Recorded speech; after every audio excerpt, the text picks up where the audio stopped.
नमस्कार दोस्तों, आप सभी का स्वागत है अद्वैत एजुकेशन और अन अकेडमी में। और एक बहुत ही महत्वपूर्ण टॉपिक आपके साथ में डिस्कस करने वाला हूं और ये संबंधित रहने वाली है भू राजस्व व्यवस्था यानी कि लैंड रिवेन्यू सिस्टम से। ठीक है, तो लैंड रिवेन्यू सिस्टम की जब हम बातें करते हैं ब्रिटिश काल में स्पेशली यानी कि औपनिवेशिक काल में, तो तीन सिस्टम्स यहाँ पर हुआ करता था और कई बार क्वेश्चन यहाँ से आपको पूछा गया है। ठीक है ना, तो चलिए स्टार्ट करते हैं कौन कौन सा सिस्टम यहाँ पर था। सबसे पहले अगर मैं बातें करूंगा तो सबसे प्रथम यानी कि जो नंबर वन पर जो सिस्टम आया था उसको हम लोग जानते हैं परमानेंट सेटलमेंट यानी कि स्थायी बंदोबस्त। याद रखिएगा, सबसे पहले जो आया था वो क्या था, आपका स्थायी बंदोबस्त। सबके बारे में मैं डिटेल से आप लोगों को बताते चलूंगा क्योंकि ये काफी इंपॉर्टेंट है और ये चीजें आप लोगों को पेपर में पूछी भी जाती हैं। ठीक है, तो सबसे पहले जो था बेटा वो था आपका स्थायी बंदोबस्त। इसके बाद जो आपका नंबर टू का जो था वो था आप लोगों का महालवाड़ी या फिर हम बोल सकते हैं रैयतवाड़ी। Second number ryotwari.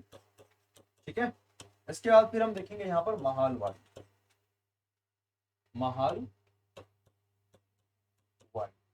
तो ये तीन हमारे पास सिस्टम हुआ करते थे। इंग्लिश में भी अपन नाम यही बोलेंगे इसको, स्थायी बंदोबस्त की जगह हम इसको कह देंगे परमानेंट सेटलमेंट। Permanent settlement. ठीक है, बाकी यही था आपका रैयतवाड़ी एंड महालवाड़ी।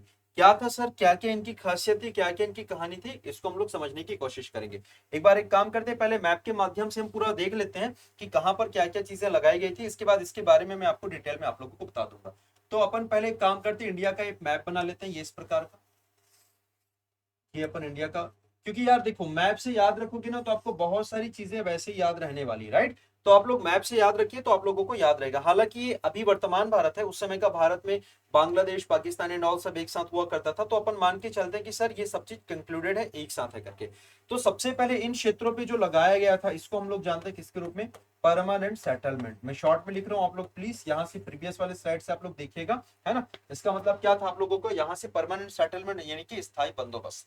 तो बंगाल बिहार उड़ीसा वाले क्षेत्रों में जो लगाया गया था, जिसको चीज को लेकर आया गया था, वो था आप लोगों का परमानेंट सेटलमेंट। क्या होता था सर स्थायी बंदोबस्त में, स्थायी बंदोबस्त में ना एक जमींदार जो है वो अपॉइंट किया जाता था।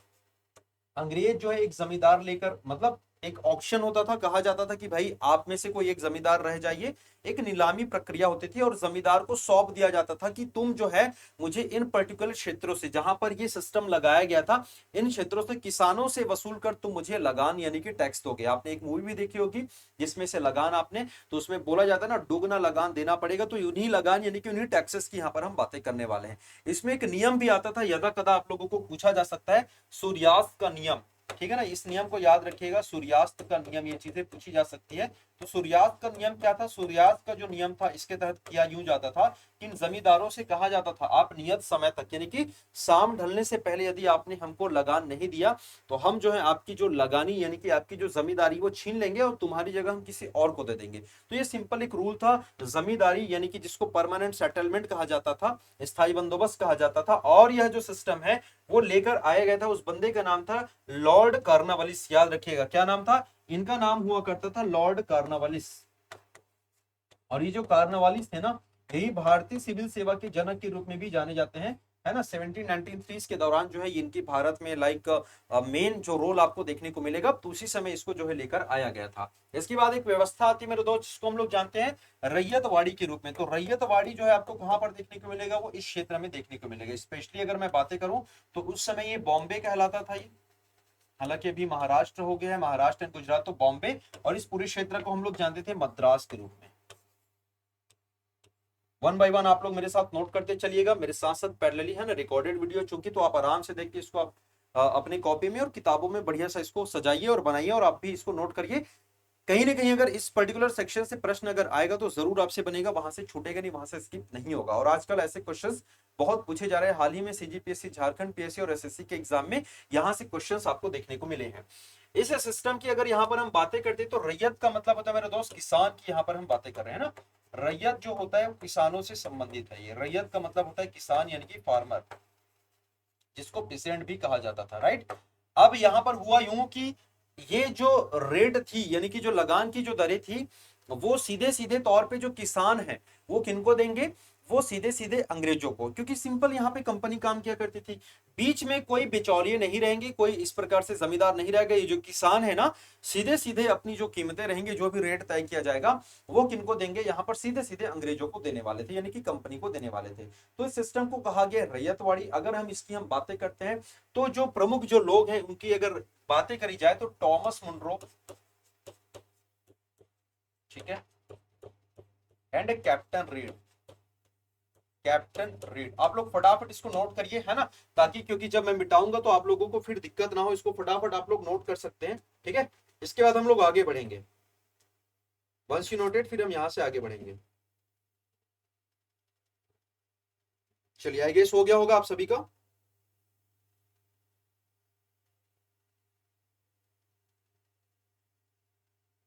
ओके, इसके बाद जो सबसे लास्ट में जो सिस्टम था बेटा, इसको हम लोग जानते हैं किसके रूप में, इसको मैं मिटा रहा हूं मैं बाकियों को, है ना। सबसे लास्ट में जो आपको यहाँ पर जो देखने को मिलेगा उसको हमने जाना था महालवाड़ी के रूप में। इन क्षेत्रों में जो आपको देखने को मिला था इसको हमने जाना था महालवाड़ी। अब महाल का मतलब क्या होता है, देखिए महाल का मतलब, अच्छा याद कैसे रखेंगे सर, मैं बताऊंगा, सब चीज बताऊंगा, पहले आप नोट कर लीजिएगा। महालवाड़ी जो था वो सबसे बाद में आ गया था, और इसको हॉल्ट मैकेंजी के द्वारा, हॉल्ट मैकेंजी इनके द्वारा इसको लगाया गया था। स्पेशली अगर हम बातें करते तो north UP, Punjab and Rajasthan के कुछ क्षेत्रों में जो है इसको लगाया गया था। तो इस प्रकार से 3 साइकिल्स में आपको याद रखनी है।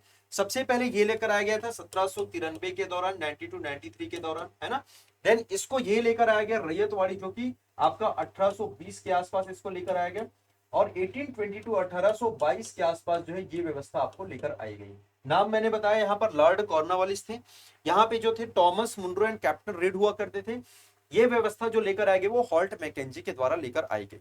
कैसे याद रखना है सर, आइए कुछ ट्रिक्स या कुछ टेक्निक्स या कुछ टैक्टिक्स यहाँ पर हम उपयोग करेंगे, जिससे इन चीजों के बारे में हमको जो है पता चलेगा। सबसे पहले अगर मैं यहाँ पर बातें करता हूँ, जो आपकी जमींदारी या फिर हम जिसको हम कहते हैं परमानेंट सेटलमेंट, है ना, यानी कि स्थायी बंदोबस्त। तो देखो यहाँ पर अगर मैं बातें करता हूं तो स्थायी बंदोबस्त सबसे पहले जो अंग्रेज जो थे वो बंगाल वाले क्षेत्र पर हुआ करते थे। तो यह सबकोर्स बंगाल, बिहार, उड़ीसा वाले क्षेत्र पे सबसे पहले परमानेंट यानी कि सबसे पहले जो लेकर आया गया था वो यहीं पर लेकर आया गया था, क्योंकि अंग्रेजों ने सबसे पहला अपना अधिकार, सबसे पहली जो लड़ाई एंड ऑल वो सबसे बार बंगाल में स्टार्ट हुई। तो आपको सिंपल ऐसे याद रखना है।